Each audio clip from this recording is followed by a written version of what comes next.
Tired of paying for expensive caption generators? Here's a simple and free way to add professional captions to your videos using just your phone. First, download a solid green background image. You'll use this later as a placeholder for captions.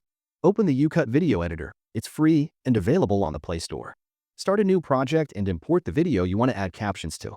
Next, tap on the PAP picture-in-picture option and insert the green image on top of your video.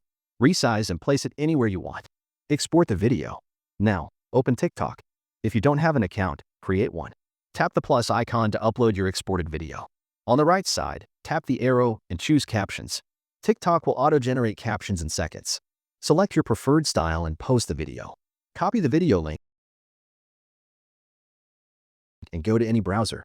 Search TikTok Video Downloader and click the first link. Paste the link and download the caption video, no watermark. Return to YouCut and reopen your previous project. Delete the green image layer.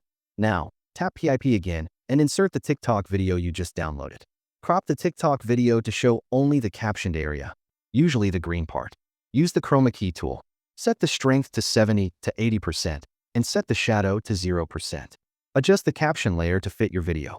Then export your final video. You now have a fully captioned video without spending a single penny. No paid tools, no subscriptions, just smart work.